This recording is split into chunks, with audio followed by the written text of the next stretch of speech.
Hello السلام علیکم، میرا نام ہے دعا وسیع. میں ہوں وسیع شاہ بابا ہے.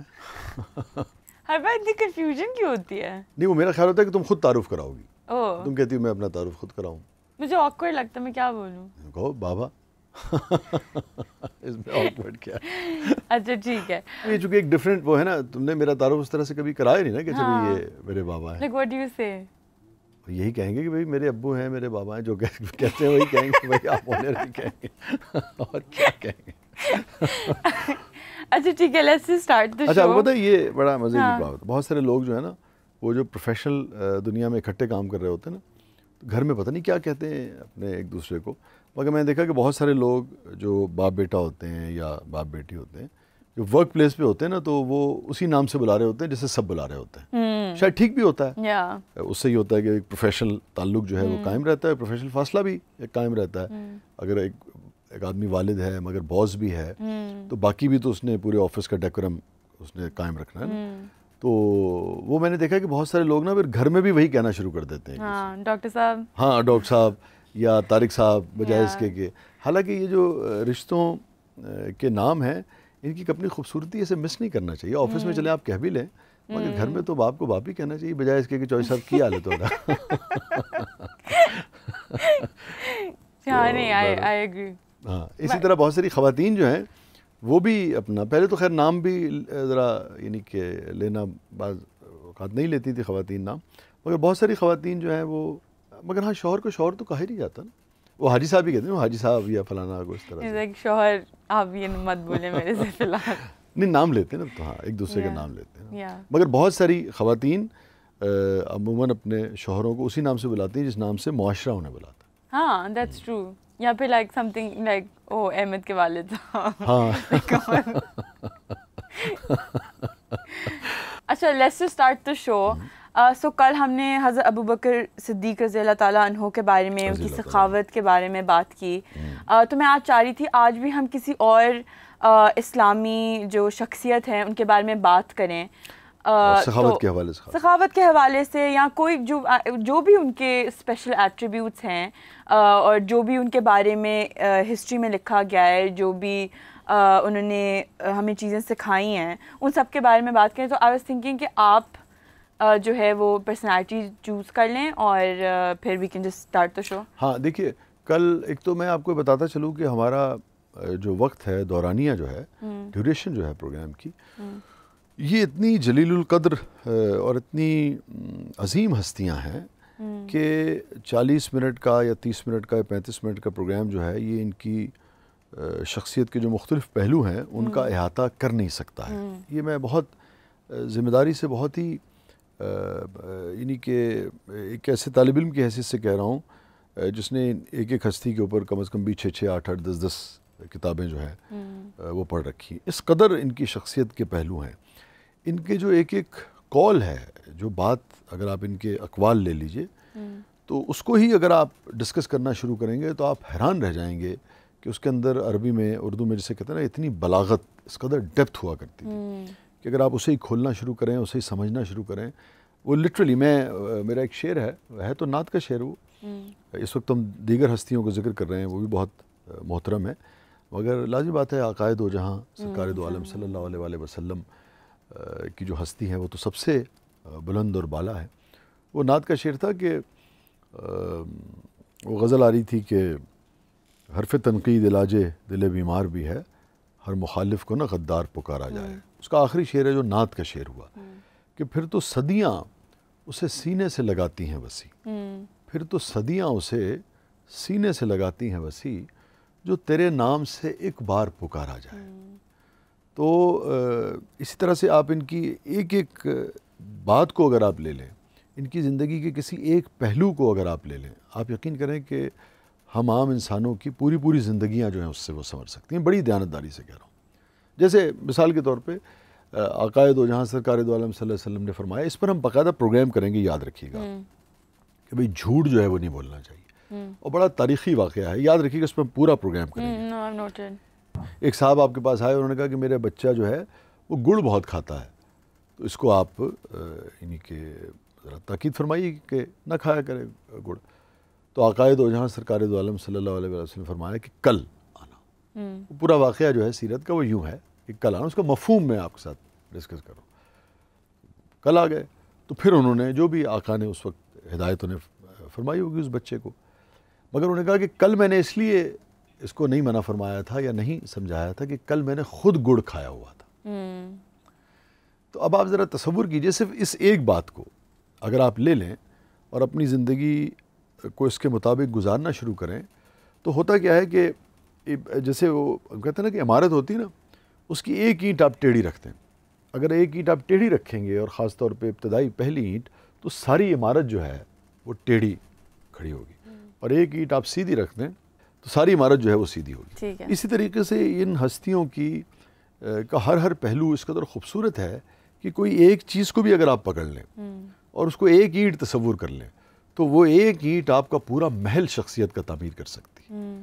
اور وہ چونکہ وہ ایک اینٹ اتنی خوبصورت ہوتی ہے ہر بات، کہ وہ ایک اینٹ ہی اتنی خوبصورت ہوگی، اتنی شاندار ہوگی کہ وہ ثریا تک، آسمان تک بھی آپ اگر اپنی عمارت تعمیر کرنا چاہیں، چاہے فرد کی، چاہے خاندان کی، چاہے معاشرے کی، وہ تا ثریا جسے کہتے ہیں نا، کہ وہ سیدھی ہوگی، خوبصورت ہوگی، دنیا اسے دیکھے گی۔ کل ہم نے ذکر کیا تھا حضرت ابوبکر صدیق رضی اللہ تعالیٰ عنہ کا، اور سخاوت کے حوالے سے ہم نے اس پر بات بھی کی تھی۔ تو آج ہم سیدنا عمر فاروق رضی اللہ تعالیٰ عنہ جو ہے، ان کی بھی شخصیت ایسے ہی ہے کہ آپ اگر یعنی کہ اس پر بات کرنا چاہیں تو آپ کو دن ہفتوں چاہیے ان کی شخصیت پر بات کرنے کے لیے۔ اور آپ اسے اندازہ کیجئے نا کہ ان کی ہستی کے حوالے سے کہ آقا، آپ کو پتہ ہے کہ سیدنا عمر فاروق رضی اللہ تعالیٰ عنہ کو مراد رسول بھی کہتے ہیں۔ مراد رسول یعنی کہ حضور صلی اللہ علیہ وسلم نے ایک موقع پہ یہ فرمایا، دو شخصیات کا ذکر کیا اور باری تعالیٰ سے دعا فرمائی کہ ان میں سے جو بہتر ہے اس کے ذریعے اسلام کو عزت اور توقیر عطا فرمائے۔ اچھا اوکے، میں نے واقعہ سنا ہے، جی اس کا مفہوم ہے، اچھا ٹھیک ہے، اس کا مفہوم ہے۔ ان میں سے ایک سیدنا عمر فاروق رضی اللہ تعالیٰ عنہ تھے، تو ایسی جلیل القدر ہستی تھے، اس لیے ان کو مراد رسول بھی کہا جاتا ہے، کیونکہ ایک طرح سے آقا نے خود ان کو مانگا باری تعالیٰ سے کہ بھئی یہ اسلام کو نصیب ہو تو اسلام کو بہت اس سے وہ ہوگا۔ اور پھر جب اسلام انہوں نے قبول کیا تو چونکہ اس قدر آپ شجاع، اس قدر بہادر تھے اور اس قدر آپ کی شخصیت کا رعب تھا، اس معاشرے میں آپ کا مقام ایسا تھا کہ آپ دیکھیے کہ اس کے بعد مسلمانوں کی خوشی کا کوئی عالم نہیں تھا جب انہیں پتہ لگا کہ سیدنا عمر فاروق رضی اللہ تعالیٰ عنہ جو ہے وہ بھی دار اسلام میں داخل ہو گئے۔ ایک بے پناہ طاقت جو ہے وہ دین کو حاصل ہوئی، اور آپ یعنی کہ بہت ہی باروب شخصیت تھے، دراز قد تھا۔ وہ دراز قد کا تو آپ نے سنا بھی ہوگا نا کہ وہ جب بیت المال، بڑا تاریخی واقعہ ہے وہ، لیکن سیکھنے کے لیے کیا نہیں ہے، ایک جو میں کہتا ہوں نا کہ آپ کا قد چونکہ دراز قد تھے، جس کو ہم عرف عام میں کہتے ہیں لمبا قد، اونچے تھے آپ بہت، تو وہ جب بیت المال میں جب کپڑے آئے تو مسلمانوں کو تقسیم ہوئے، تو خلیفہ وقت تھے اس وقت ان کے بھی حصے میں اتنا ہی لباس آیا، اتنا ہی کپڑا آیا، کپڑے کا ٹکڑا آیا، تو جس میں آپ کا کرتا نہیں بن سکتا تھا کیونکہ آپ دراز قد تھے۔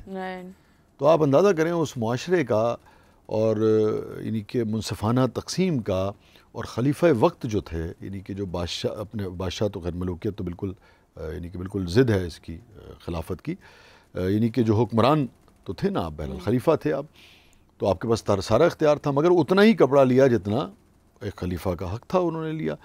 تو اب آپ اندازہ کریں کہ اس معاشرے کی جو روایات تھی کتنی آزادی تھی کہ وہ عرب بدو جو تھا، انہوں نے وہ کھینچا کپڑا، انہوں نے کہا کہ یا عمر یہ بتائیے کہ آپ نے کیسے بنا لیا، آپ کا تو اس میں کرتا بنتا ہی نہیں ہے، آپ کا کیسے بن گیا، اس کا مطلب ہے کہ کہیں اور سے کپڑا آیا۔ تو انہوں نے کہا اس کا میں جواب دیتا ہوں۔ پھر انہوں نے اپنے صاحبزادے کو بلایا، تو انہوں نے کہا کہ میں نے اپنے حصے کا کپڑا جو تھا وہ اپنے والد کو دیا تھا، تب جا کے ان کا کرتا جو ہے، یہ کپڑا جو بھی لباس ہے وہ تیار ہوا ہے۔ تو آپ دیکھیں کہ احتساب کا کیسا نظام تھا کہ جو خلیفہ وقت تھے وہ، اور کتنی دیکھیں نا، اب آپ جس معاشرے میں جبر ہو حکمران تو چھوڑ دیں، جس معاشرے میں باپ یا ماں، ٹھیک ہے میں دونوں کا ذکر کر رہا ہوں، باپ یا ماں اگر سخت گیر ہوں، غصے والے ہوں، کیا بچوں کی جرت ہوتی ہے کہ وہ کوئی سوال کر سکیں؟ گھرانے میں نہیں کر سکتے آپ۔ کجا کہ ایک معاشرہ ایسا ہو جس میں ایک عرب بدو عام آدمی اٹھ کے سوال کرے اپنے حکمران سے اپنے، اس کا مطلب ہے کہ اس معاشرے میں سوال کرنے کی اجازت دی گئی تھی، کہ اس کا مطلب ہے کہ اس معاشرے میں اگر خلیفہ سے کوئی سوال کیا جاتا تھا تو لوگوں کو پتہ تھا کہ گردن نہیں اتروائی جائے گی, میرا حق بنتا ہے کہ میں سوال کروں. اور اس کے بعد ایسا نہیں ہے کہ اس کا جواب نہیں دیا گیا, اس کا جواب دیا گیا, پورا جسے کہتے ہیں نا احتساب کے لیے پیش کیا گیا اور اس کی وضاحت کی گئی. تو میں نے کہا نا کہ کیا کیا سیکھنے کے لیے نہیں ہے. اور آج آپ دیکھیے کہ کیا ہمارے معاشرے کا حال ہے, کیا ہمارے حکمرانوں کا حال ہے. بہرحال ہم اس کی طرف واپس آتے ہیں. تو یہ جو تھے تو دراز قد تھے اور بہت ان کا روب تھا, یعنی کہ ایک اپنا مزاج رکھتے تھے, اپنا ایک خاص طرح کا مزاج تھا. تو اس مزاج کی سب کو خبر بھی تھی, مگر اس کو وہ جو طبیعت تھی ان کی, اس کا وہ کبھی بھی غلط استعمال نہیں کرتے تھے, کمزور پہ استعمال نہیں کرتے تھے. مگر یعنی کہ ایک مزاج میں ان کی ایک تھا. ایک بات جیسے ایک واقعہ کوٹ ہوتا ہے مختلف اس میں کہ ایک مرتبہ ایک زمین جو ہے وہ کانپی, زلزلہ جسے کہتے ہیں, پچھلے دنوں جیسے آیا تھا. تو تاریخ میں مختلف جگہ درج ہوا ہے یہ کہ وہ جب کانپی تو باقاعدہ سیدنا عمر فاروق رضی اللہ تعالیٰ نے یوں کر کے پیر مارا زمین پر, اور نے کہا کہ کیا میں تجھ پر انصاف نہیں کرتا ہوں جو تو کانپ رہی ہے, یا زلزلہ آ گیا. تو ایسی ہستی تھے. اب دیکھیں نا, یعنی کہ اس کے لیے یہ بات کہنے کے لیے کس پائے کی ہستی ہوگی, شخصیت ہوگی, کیسا کردار ہوگا, اور کس طریقے سے انہوں نے اپنا جو اختیار ہے اس کو کتنی ایمانداری سے, کتنی باریک بینی سے نافذ کیا ہوگا, جس کے بعد انسان میں کسی ہستی میں حوصلہ آتا ہے کہ میں تجھ پہ انصاف نہیں کرتا ہوں. کیسے تیری جرت ہوئی کہ تو کانپ سکے.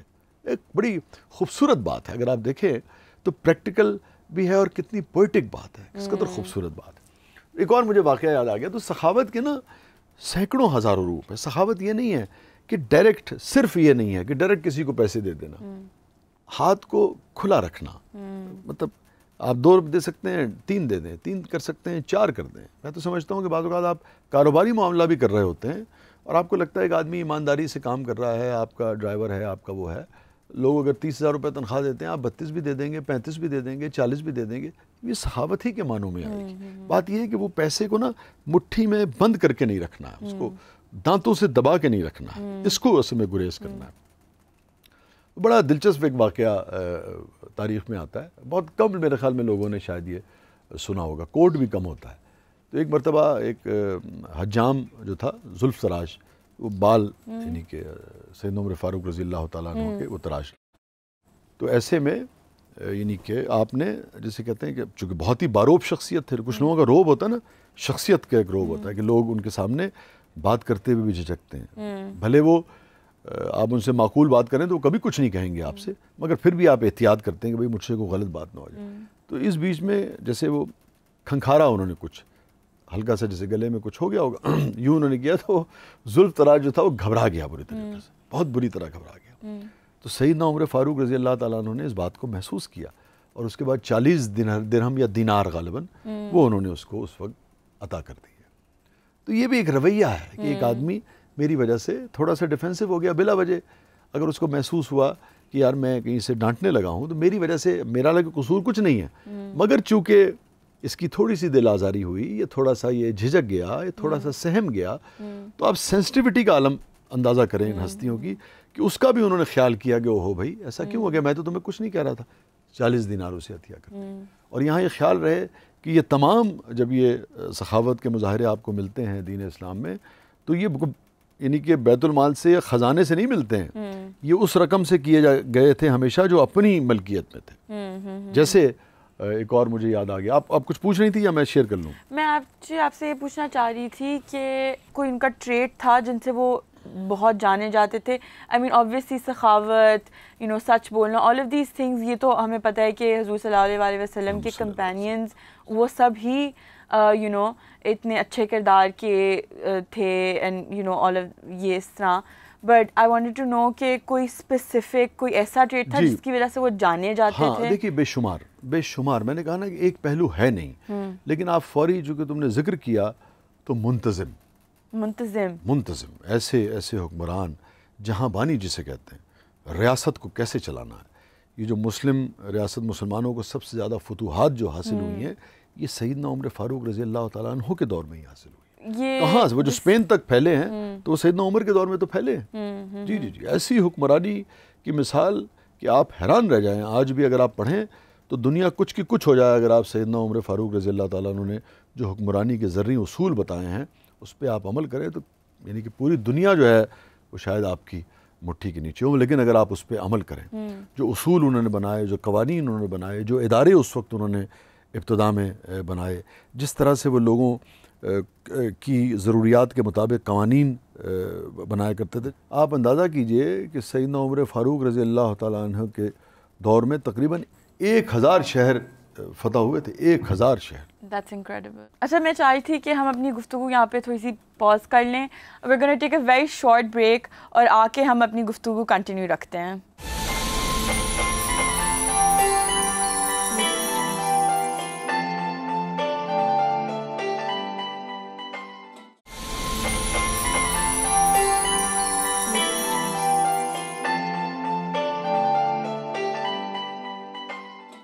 Alright, welcome back to the show. اچھا ہم بریک پہ جانے سے پہلے مجھے کوئی واقعہ بتانے لگے تھے. ہاں، سیدنا عمر فاروق رضی اللہ تعالیٰ عنہ کی شخصیت کا مجھے بہت ہی ان کی آپ کی شخصیت اور آپ کی جو سیرت ہے اگر آپ اسے پڑھیں تو آپ حیران رہ جاتے ہیں. آپ ایسی ہستی تھے. اور اب وہ ایک جگہ یعنی کہ ایک شہر جب فتح ہوا اور آپ وہاں تشریف لے جا رہے تھے تو آپ دیکھیں نا کہ مساویانہ انصاف اور مساوی حقوق، اب خلیفہ اور ایسی عظیم یعنی کہ آپ سمجھیے سلطنت، اور کہاں سے کہاں تک پھیل چکی تھی، کس قدر طاقت اور اختیار آ چکا تھا. مگر یہ تھا کہ وہ یہ طے کیا کہ بھئی باری باری سواری پر دونوں سوار ہو جائیں گے. اور اتفاق سے جب اس شہر میں داخل ہونے لگے تو باری جو تھی وہ یعنی کہ غلام کی تھی اور سیدنا عمر فاروق رضی اللہ تعالیٰ عنہ جو تھے وہ ساتھ ساتھ چل رہے تھے. اور آپ دیکھیے یہ جو رویے ہوتے ہیں نا یہ پھر صدیوں چلتے ہیں. اب میں کسی وقت مشاعرے پہ جاؤں، بعض اوقات میں ڈرائیور ساتھ لے جاتا ہوں تو مجھے مستقل یہ احساس رہتا ہے کہ اب حالانکہ گاڑیاں ہیں، اب وہ اس طرح کی سواریاں تو نہیں رہیں جیسی اس زمانے میں تھی، مگر مستقل یہ احساس رہتا ہے کہ اچھا یار اس نے اگر 2-4-6 گھنٹے ڈرائیو کیا تو یہ تھک گیا ہوگا. تو اکثر ایسا ہوتا ہے کہ مشاعرہ پڑھ کے میں اسے کہتا ہوں اے ڈی جو ڈرائیور ہے ہمارا کہ بھئی تو پیچھے لمحے پہ جا، میں چلاواں گا. اس کے پیچھے کہیں نہ کہیں کیا اس کے پیچھے یہی جو تربیت ہے جو ہم نے ان ہستیوں کو پڑھا ہے، تو ہمارے اندر جو انسانی رویے ہیں ان کو ان کے جو رویے تھے ہمارے اندر وہ انسانی رویوں کو جنم دیتے ہیں. کہیں نہ کہیں ضرور رہتا ہے کہ یار جب ہم ایسے ہستیوں کے ماننے والے ہیں جو کہ اپنے غلام کے ساتھ پیدل سفر کرتے ہیں، جب اس کی باری آتی ہے تو اسے سواری پر بٹھا دیتے ہیں تاکہ آرام ملے. ذمہ داری اپنی ہے مگر ہے انسان، لیکن انسان کا خیال تو رکھنا ہے نا آپ نے. تو اس سے دیکھیں یہ وہ صدیوں چلتی ہے وہ جو رویے ہیں. تو دوسرے وہ جو بات ہو رہی تھی نا، آپ نے کہا نا کہ ان کی خاص جو ایک تو میں نے بتایا حکمرانی، اسپیسیفک وہ جو ہے حکمرانی کے حوالے سے، تو یہ بھی حکمرانی کی ایک مثال ہے. یہ جو میں نے اس وقت آپ کے ساتھ شیئر کی یہ بھی اگر آپ کا حکمران ایسا ہو کردار کا کہ وہ ایسا تو کوئی ہو نہیں سکتا، لیکن اگر اس کا رویہ ایسا ہو اور اس کا کردار ایسا ہو کہ وہ اگر زلزلہ آئے اور زمین پر پیر مار کے کہے کہ میں تجھ پہ انصاف نہیں کرتا ہوں کیا، ٹھیک ہے نا، مگر دوسری طرف اس قدر شفقت کا رویہ ہو اپنے غلاموں کے ساتھ بھی کہ اس کا بھی خیال رکھے کہ یار اگر یہ میرے ساتھ پیدل چل رہا ہے تو اب یہ تھک گیا ہوگا، اس کو بھی آرام کا حق ہے جیسے مجھے آرام کا حق ہے. تو آپ سوچئے کہ ایسے حکمران پر کیوں نہیں لوگ فدا ہوں گے یا کیوں نہیں اس کی بات پر عمل کریں گے، کیونکہ اصل چیز تو کردار ہے. اب کوئی شخص کتنے ہی خطبے کیوں نہ دیتا رہے لیکن اگر اس کا کردار ٹھیک نہیں ہوگا تو کتنے لوگ عمل کریں گے. لیکن اگر وہ ایک بات کرتا ہے اور پھر کردار ایسا ہے جیسا کہ ابھی ہم ڈسکس کر رہے ہیں سیدنا عمر فاروق رضی اللہ تعالیٰ عنہ کا، تو آپ اندازہ کیجئے کہ پھر قوم جو ہے یا جو لوگ ہیں نیچے کام کرنے والے، دیکھیں نا چھوٹے چھوٹے مینجمنٹ کے کیا اصول ہیں. آپ نے دیکھا ہوگا کہ اکثر لوگ کہتے ہیں کہ جی وہ باس جو ہے وہ 10 بجے آنے لگے تو لوگ 9:45 آتے ہیں یا بعض اوقات اس سے بھی لیٹ آتے ہیں. جس دن وہ 7 بجے آتا ہے اگلے دن سارا آفس جو ہے وہ 7 بجے آیا ہوتا ہے.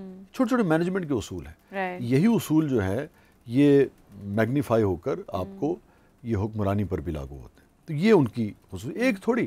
اب جیسے دیکھیں نا آپ نے جو بات کی نا بڑی اہم بات کی، یہ بہت کم ڈسکس ہوئی ہے. سیدنا عمر فاروق رضی اللہ تعالیٰ عنہ کی جو ہستی ہے اس میں آپ کو ایک سبھی یعنی کہ ہستیاں تو ان کی تو سانس جو تھی وہ آقائے دو جہاں سرکار دو عالم صلی اللہ علیہ وسلم پر قربان تھی. اس عشق کے ساتھ ساتھ سیدنا عمر فاروق رضی اللہ تعالیٰ عنہ کیا نا آپ کو ایک بہت پریگمیٹک مسلمان نظر آتا ہے. یہ بات جو ہے جو سیکھنے والی بات ہے، جو آپ کی نسل کو بھی سیکھنے چاہیے، جو میری نسل کو بھی سیکھنا چاہیے. جو عام ہمارا مسلمان جب وہ عشق کا دعویٰ کرتا ہے اور وہ اس عشق کے دعوے میں جذبات میں بہتا ہوا ہر وہ چیز کر رہا ہوتا ہے یا بہت ساری ایسی چیزیں کر رہا ہوتا ہے ان ہستیوں کے عشق کا دعویٰ کرتے ہوئے جو ان ہستیوں نے منع کی ہیں. تو سیدنا عمر فاروق رضی اللہ تعالیٰ عنہ کی شخصیت میں آپ کو بہت پریکٹیکل بیہیویئر جو ہے وہ نظر آتا ہے، عشق کو پوری طرح جذب کر کے، اور ایک عملی جو نمونہ ہے وہ آپ کو نظر آتا ہے. میں اس کی مثال دیتا ہوں، یعنی کہ حجر اسود، وہ جو کعبے کی دیوار میں کونے پہ لگا ہوا ہے نا ایک حجر اسود، جنت کا پتھر ہے.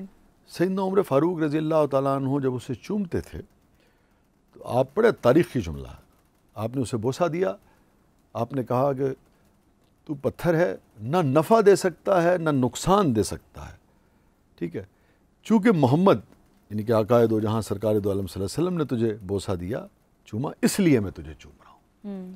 اصل چیز جو ہے وہ آقائے دو جہاں سرکار دو عالم صلی اللہ علیہ وسلم کا جو کردار ہے، جو ان کی تعلیمات ہیں، وہ عمل کرنے والی ہیں، اس پہ عمل کرنے والی. تو اس طرح کی بے شمار مثالیں جو ہیں وہ آپ کو سیدنا عمر فاروق رضی اللہ تعالیٰ عنہ کی ہستی میں نظر آتی ہے. انتہائی درجے کی ایک مثال میں آپ کو بتاؤں.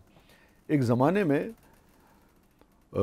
طاعون کی وبا، غالباً اگر میرا حافظہ ٹھیک کام کر رہا ہے تو طاعون کی وبا پھیلی، یا کوئی وبا پھیلی جو کہ ایک سے دوسرے کو لگ جاتی ہے، جو کیا ایپیڈیمک جسے ہم کہتے ہیں نا، ایپیڈیمک ہو گیا، متعدی مرض جسے ہم کہتے ہیں. تو وہ پھیلی، تو اب آپ دیکھیں نا، اب اس کا عموماً یہ ہوتا ہے کہ اس کی طرح سے، اس کے حوالے سے مختلف طرح کی اسٹریٹجیز جو ہیں وہ اڈاپٹ کی جاتی تھی اس زمانے میں، ٹھیک ہے. اور مسلمان کا یہ ہے کہ بھئی موت جو ہے وہ تو جہاں بھی آپ ہیں وہاں آئیں گی. تو سیدنا عمر فاروق رضی اللہ تعالیٰ عنہ نے اس وقت یہ فیصلہ کیا کہ وہ یہ شہر چھوڑ کے کسی دوسرے شہر جائیں گے.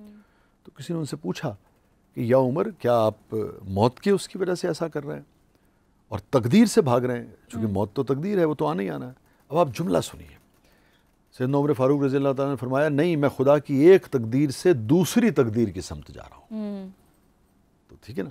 تو اسٹریٹجی، حکمت عملی، عقل اور شعور کا استعمال، ٹھیک ہے نا، ذہن کا استعمال، تدبیر، پالیسی، یہ آپ کو ان کے ہاں نظر آتی پوری ان کی حیات مبارکہ میں. اور اس میں عشق کہیں کمپرومائز نہیں ہوتا ہے. تمام زندگی وہی، یعنی کہ آقائے دو جہاں سرکار دو عالم صلی اللہ علیہ وسلم کا ذکر آتا تھا تو آنکھیں بھیگ جاتی تھی، چہرہ مبارک بھیگ جاتا تھا، اس قدر یعنی کہ گریا، ایسی کیفیت ہو جاتی تھی. تو اس پورے فلسفے کو سمجھتے ہوئے مگر پھر اس کو عملی شکل میں ڈالا ہے. یعنی کہ یہ جو خاصیت تھی نا ان کی، حکمرانی کے حوالے سے، شخصیت کے حوالے سے، یہ ہم سب کو سیکھنے کی ضرورت ہے کہ عشق کو ہم عمل میں کیسے ڈھالیں. آقائے دو جہاں سرکار دو عالم صلی اللہ علیہ وسلم کا جو عشق ہے، قرآن کا جو عشق ہے، ہم چوم چوم کر اسے طاق پہ رکھتے ہیں. یقیناً اس کا احترام کرنا چاہیے، مگر اصل چیز اس عشق کو اپنے عمل میں ڈالنے کا ہے، ٹھیک ہے نا. اب آپ دیکھیے کہ وہ آپ نے سنا ہوگا کہ جی کتا بھی پیاسا مر جائے گا تو اس کی ذمہ داری بھی عمر پر ہوگی. ایک اور جگہ کیا فرمایا آپ نے، جو اگین کم کوٹ ہوتا ہے، آپ نے فرمایا کہ مصر کے، اب مدینہ کہاں تھا جہاں یعنی کہ، اور مصر کہاں تھا، آپ ذرا اندازہ کیجئے. لیکن چونکہ سلطنت پھیل چکی تھی، خلیفہ وقت تو آپ ہی ہیں. اب چونکہ آپ نے ہی اپنا نائب آگے وہاں ذمہ داری دی ہوئی ہے، تو بنیادی طور پہ وہ جو کچھ کرے گا کہیں نہ کہیں آپ کی ذمہ داری ہوگی، حکمران کی ذمہ داری ہوگی، وہ اپنے آپ کو اس سے مبرہ نہیں کر سکتا. سیدنا عمر فاروق رضی اللہ تعالیٰ نے فرمایا کہ مصر کے کیچڑ زدہ رستوں پر اگر ایک خچر بھی پھسل جائے گا اس کی ذمہ داری بھی عمر پر ہوگی. اس کا مطلب کیا ہے کہ جانور کے لیے بھی آپ کو ایک ایسا ماحول پیدا کرنا ہے کہ وہ جتنی بھی زندگی اس کی ہے وہ طریقے سے اپنی زندگی گزار کرو، پھر اس دنیا سے رخصت ہو سکے. تو انسان تو پھر انسان ہے. میں اگر بیان کرنا شروع کروں گا ان کے اوصاف اور ان کے واقعات تو آپ کا پروگرام ختم ہو جائے گا، وہ واقعات اور وہ ختم نہیں ہوں گے. تو یہ جو پریگمیٹزم ہے نا، اب دیکھیں جیسے ایک بات اور مجھے یاد آ گئی، چونکہ سخاوت بھی آپ کا موضوع ہے نا، دونوں چیزیں آپ کو موضوع ہیں. خیبر کی کچھ زمین جو تھی اس وقت آقائے دو جہاں سرکار دو عالم صلی اللہ علیہ وسلم یعنی کہ سامنے، تو آپ خیبر کی زمین جو ہے وہ آپ کے حصے میں آئی، سیدنا عمر فاروق رضی اللہ تعالیٰ عنہ کے حصے میں. تو آپ نے آقائے دو جہاں سرکار دو عالم صلی اللہ علیہ وسلم سے پوچھا کہ ایسا نفیس جو مال ہے، بیت المال آتا تھا نا کہ جب فتوحات ہوتی تھی تو مختلف جو مال غنیمت ہوتا وہ تقسیم ہوتا تھا سب میں، تو وہ ان کے حصے میں آیا ہوگا. تو انہوں نے کہا کہ ایسا نفیس مال میرے پاس نہیں آیا، بتائیے میں اس کا کیا کروں. اب آپ دیکھیے سخیوں کے رویے دیکھیں آپ. تو آقا نے یہ نہیں فرمایا کہ بھئی تمہارے بچے ہیں، جیسے جو بھی آپ نے فرمایا اگر تم چاہو. اب دیکھیں اس کے اندر بھی کمال بات ہے کہ جو بنیادی اصول وضع کر دیے ہیں نا پیغمبر نے ہمارے اور قرآن نے، اس کے علاوہ قرآن اور نبی آپ کو بہت آزادی دیتے ہیں کہ بھئی یہ بنیادی چیزیں، نماز فرض ہے، زکوٰۃ ہے، دیگر چیزیں ہیں، یہ تو فرض ہیں. باقی آپ کو بہت ساری چیزوں میں آزادی ہے کہ آپ جیسے زندگی گزارنا چاہیں ان قوانین کے، ان اصولوں کے تحت گزاریں، حد سے مت بڑھیں. تو آقا نے آپ کو فرمایا، آقا نے فرمایا کہ اگر تم چاہو تو تم اس زمین کو اپنے پاس رکھ کے، زمین اپنے نام رکھو. مفہوم یہ تھا آقا کی بات کا، مگر اپنے نام رکھ کے اس کا نفع جو ہے وہ لوگوں میں تقسیم کر دیا کرو. ٹھیک ہے. اب آپ دیکھیے عشق، دیکھیے آپ کہ آپ نے ایسا ہی کیا. آپ نے اس زمین کو، خیبر کی جو زمین تھی جو آپ کو بہت پسند تھی سیدنا عمر فاروق رضی اللہ تعالیٰ عنہ کو، آپ نے اس کے حوالے سے حکم جاری کیا کہ اس کی جتنا بھی جو اس کا منافع ہوگا وہ صدقہ کیا جائے گا، غریبوں پر، فقیروں پر، مسکینوں پر، مہمانوں پر، رشتہ داروں پر. ٹھیک ہے. اور دیکھیے اب اس کو کیسے قانون کے اندر باندھا انہوں نے کہا کہ زمین کو بیچا نہیں جا سکتا، اس کو ہبہ نہیں کیا جا سکتا. ہبہ کہتے ہیں گفٹ، جیسے نا جیسے باپ بیٹی کو گفٹ دے دیتا ہے، تو کوئی گنجائش نہیں رہنے دی انہوں نے کہا اس کو ہبہ نہیں کیا جا سکتا، اس کو یعنی کہ اس کو بیچا نہیں جا سکتا، اس کو وراثت میں منتقل نہیں کیا جا سکتا، یعنی کہ یہ میری اولاد کو بھی نہیں جائے گی، یہ صرف اور صرف خلق خدا کے لیے انہوں نے وقف کر دی. اب یہ عشق ہے آقا نے فرمایا، انہوں نے فرما دیا چکے، تو انہوں نے کہا ٹھیک ہے میں ایسے کر دیتا ہوں. اب جو میں آپ سے پریکٹیکل بات کر رہا تھا نا، وہ دیکھیے اس کے اندر ایک جملہ اور ہے. جب میں واقعہ پڑھ رہا تھا تو جو پریگمیٹزم ملتا ہے نا سیدنا عمر فاروق رضی اللہ تعالیٰ عنہ کی، اس پورے اس کے اندر ایک چیز ہے کہ اس کا متولی جو ہے، اب لازم بات ہے کہ آپ جب اس دنیا میں نہیں رہے تو 200 سال کے بعد بھی ایک تو ہو گیا، ابھی 200 سال کے بعد بھی وہ زمین کسی کی نہیں ہے، وہ ہبہ نہیں ہوگی، وہ کسی کے نام نہیں ہوگی، وہ سیدنا عمر فاروق رضی اللہ تعالیٰ عنہ کی آل اولاد کو وراثت میں بھی نہیں ہوگی. تو بھئی کیسے چلے گا اس کا نظام؟ تو اس کا متولی جو ہے، یعنی کہ جو بھی اس کا نگہبان ہوگا، جو بھی رکھوالا اس کا ہوگا، وہ اپنی ضرورت کے مطابق، یعنی کہ اس کا چونکہ وہ دیکھ بھال کرے گا، اس کے مطابق اس کا پیسہ لے سکتا ہے، وہ جائز جو اس کا وہ ہے. کس قدر پریکٹیکل بات ہے، آپ دیکھیے کس قدر پریکٹیکل بات ہے. تو یہ چیزیں جو ہیں یہ سیدنا عمر فاروق رضی اللہ تعالیٰ عنہ کی زندگی میں آپ کو ملتی ہیں کہ ایک بہت پریگمیٹک، بہت پریکٹیکل ہستی جو ہے، تمام تر عشق کے ساتھ، تمام تر اسلامی اصولوں کے ساتھ، مگر زندگی کو ایک پریگمیٹک انداز میں دیکھنا ہے. اور پھر دیکھیے کہ ان کے دور میں کیسی ترقی ہوئی ہے، کیسا آپ کے دور میں مسلمانوں کو عروج حاصل ہوا ہے. تو اس طرح کی بے شمار سینکڑوں مثالیں. امیزنگ. ویسے حیرت ہوتی ہے کہ ہم اتنا پڑھتے ہیں، لکھتے ہیں، بٹ ہم ان ہستیوں کے بارے میں when it comes to learning اور ان کی جو لیڈنگ ابیلٹیز ہیں ان کو لرن کرنے کے بارے میں ہم آئی تھنک ہم اتنا نہیں پڑھ پاتے ہیں، ہم اتنا نہیں سیکھ پاتے ہیں. حیرت کی بھی بات ہے اور افسوس کی بھی بات ہے. ایبسلیوٹلی. افسوس کی بات ہے. اور ابھی تو آپ کو بریک پہ جانا ہے، آپ نے؟ ہاں جانا ہے. اب چونکہ کچھ اور بھی چیزیں ڈسکس کرنی تھی سیدنا عمر فاروق رضی اللہ تعالیٰ عنہ کے حوالے سے، کل کچھ اور چیزیں میں آپ کے ساتھ شیئر کروں گا. ٹھیک ہے، پھر کل ہم آپ سے اس بارے میں بات کریں گے. ابھی ہم چلتے ہیں اپنے کچن سیگمنٹ کی طرف. اوور ٹو یو سارا.